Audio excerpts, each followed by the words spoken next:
Fairy tales can come true. They can happen to you when you're young at heart. For as old as you are, it's much better by far to be young at heart. Hi, I'm Jim Lydier, the Codependent Chef. If you've heard those lyrics to that Frank Sinatra song, you might wonder what the heck I'm talking about on a cooking show. But today we're talking about being young at heart, being a child, to pull ourselves out of depression, anxiety, and fear. Just learning to be a child, to be young at heart. This is episode number 3, and tonight we're going to be making shrimp scampi. And tonight's episode is going to be a little bit different. I'm here in my sister's home in the Bay Area, and I really wanted to give a message tonight on fear, and I felt like shrimp scampi, one of my favorites. I'd just show you some basics. And shrimp scampi is so easy to make that I'm actually just going to kind of show you what's in it. And as the Codependent Chef gets going, we may have a website and recipes, so bear with us.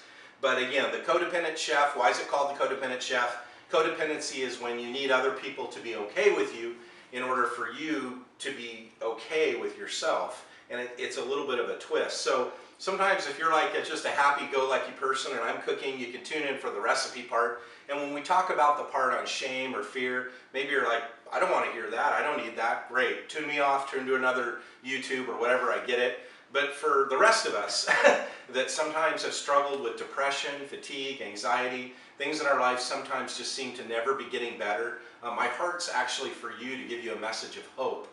That if there's hope for me, the Codependent Chef, there's certainly hope for you. So let's start with the shrimp scampi, and then we'll be talking tonight a little bit about fear and how that relates to codependency. So shrimp scampi, one of my favorites. I originally found a recipe in a Sunset cookbook and shared it with a few friends, and it became the famous scampi. So at college or up in Reading, people would say, hey, I'm going to pay homage to the master. I'm going to call you every time I'm making you your shrimp scampi or whatever. So kind of became a little small cult following of the shrimp scampi. So, but I got the recipe from a cookbook, and basically the ingredients are shrimp. You can find fresh shrimp. Again, I get the shrimp sometimes at Costco, frozen, uncooked, farm-raised shrimp, so you're sure there's no mercury in them, deveined already. And then you run some water on the shrimp to quickly thaw them in a colander. And then in the meantime, you just take a pan, get it on a low heat. I usually put a cube of butter, unwrapped of course, in there, some chopped garlic and green onion, and I'll just saute that for a while with a little olive oil. You could use clarified butter if you want. That's when you actually have taken the time to melt the butter, let the solids float to the surface, scrape those off, and just use the clear liquid. Clarified butter has a higher heat resistance than butter and won't scald. But I add a little bit of olive oil.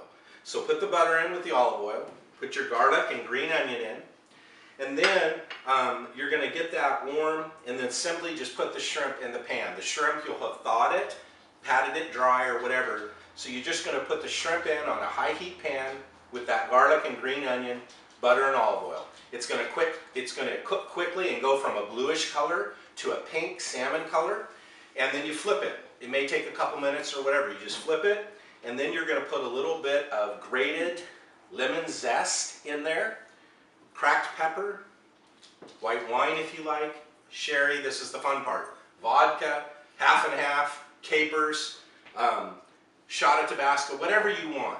But again, our basic ingredients, I'm going to say it again, butter, olive oil, a little salt, green onion and garlic. Butter, olive oil, green onion and garlic, a little bit of salt, get the shrimp in there, and then I add some lemon zest, cracked pepper, and whatever else you want to add.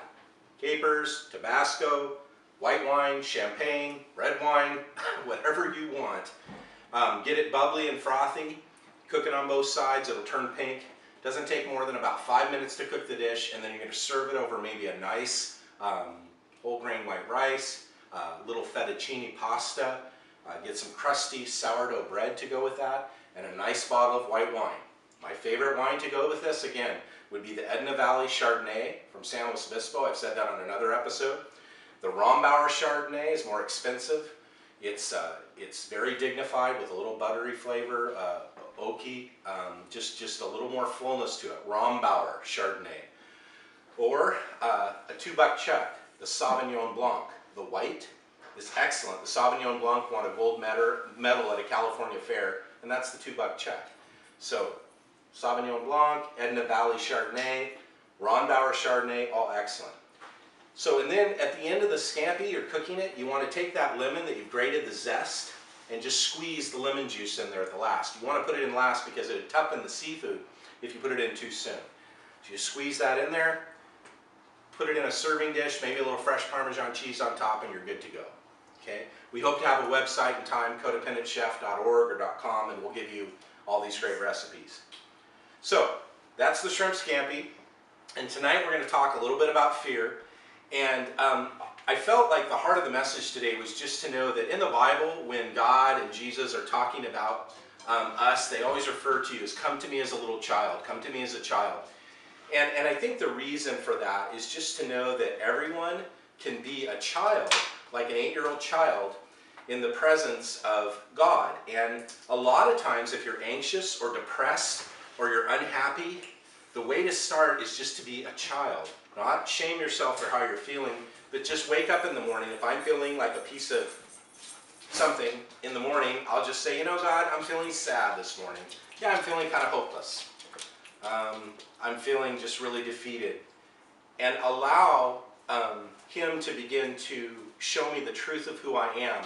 And many times in codependency, anxiety, depression, the little demon there is low self-worth. We really don't believe we're worthy of love. If we can replace that lie with the truth that we're an amazing masterpiece, God doesn't make mistakes, we're each a masterpiece, worthy of love, we can begin to feel better about ourselves and know that we're lovable. And if we know that we're lovable and acceptable, we can begin to cut ourselves a break and see others with eyes of love. And that's the old Bible saying that says, love your neighbor as yourself.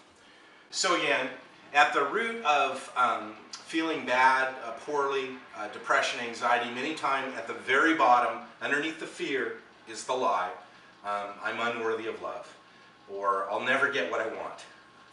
And those lies, if you can replace that with the truth that I'm fearfully and wonderfully made, I'm precious and worthy of love, I'm a unique masterpiece, I'm a treasure, or no, I don't always get what I want, but God will always give me what I need and what's best for me. I can trust Him. Whatever you need to do to replace those lies, that's going to help you brighten your outlook. I'm going to see you next time on the Codependent Chef and bring you some more recipes. But again, the shrimp scampi, I hope you enjoy it, and I'll be with you again. For now, I'm Jim Lydier, the Codependent Chef, and I'll look forward to seeing you again. Thank you.